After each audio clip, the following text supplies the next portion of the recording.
A sunny morning and a summit looming. Tony Blair knew this would be a difficult day. He had no idea how testing it was about to become. Terrorism was not on his G8 agenda as he strode from a terrace breakfast with a confident President Bush. But as they walked, the bombs were heading for their targets. Into a briefing where the mood was upbeat, an Olympic triumph and a presidential bike crash lightening the mood. But thank you for your leadership. This is going to be a successful summit. We listened, they left. Our pictures record this moment at almost exactly 8:51 when the bomb at Liverpool Street Station exploded. Unaware, Mr. Blair meets the President of China. In London, people are now dying. Within minutes, he will be told of 3 still unexplained explosions underground. On the steps of the Summit Hotel, his mood is suddenly changed. He waits for news.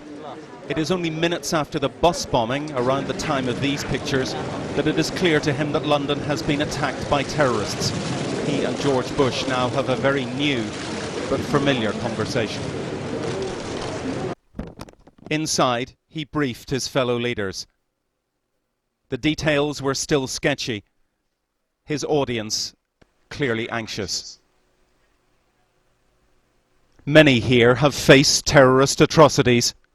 Many here were divided on the wars that followed. But to their host, a now visibly tense man, there was simply solidarity. The meeting began on time. Then 3 hours and 9 minutes after the first bomb, it fell to the Prime Minister to confirm to the world that this was a terrorist attack. Whatever they do, it is our determination that they will never succeed in destroying what we hold dear in this country and in other civilized nations throughout the world. Thank you. A short time later, and the world gathered here was literally shoulder to shoulder behind him. We are united in our resolve to confront and defeat this terrorism that is not an attack on one nation, but on all nations and on civilized people everywhere. His spokesman said Mr. Blair was shocked. Within minutes he was leaving the summit. The messages already coming in from European capitals. We are all Londoners now. President Bush offering his support. The war on terror goes on. I was most impressed by the resolve of all the leaders in the room. Their resolve is as strong as my resolve, and that is we will not yield to these people. We will not yield to the terrorists. Messages too from London, dozens dead and injured. Mr. Blair heading there first by a helicopter that would fly over a Union flag at half-mast. The morning had begun. It was 1:30.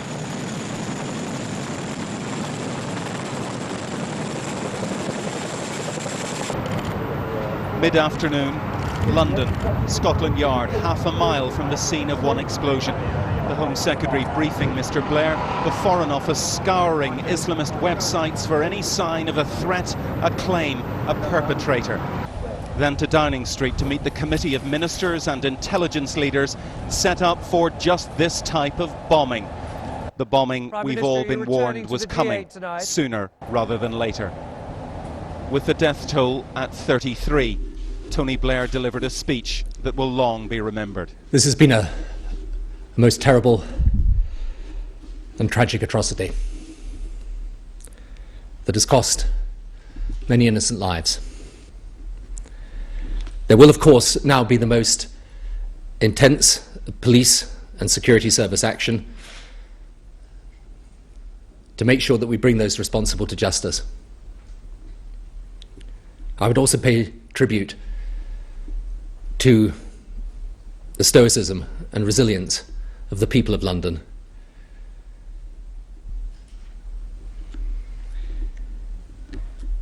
It is through terrorism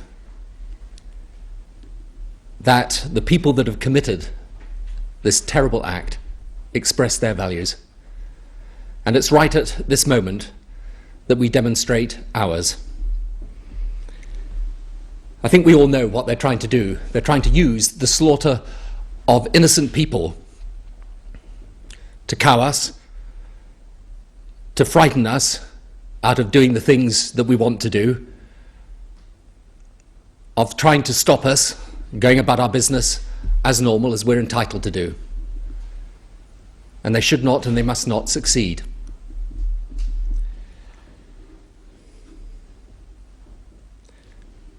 When they try to intimidate us, we will not be intimidated. When they seek to change our country or our way of life by these methods, we will not be changed. When they try to divide our people or weaken our resolve, we will not be divided and our resolve will hold firm. We will show by our spirit and dignity and by a quiet but true strength that there is in the British people, that our values will long outlast theirs. The purpose of terrorism is just that. It is to terrorize people, and we will not be terrorized. Within minutes, the death toll was raised to 37.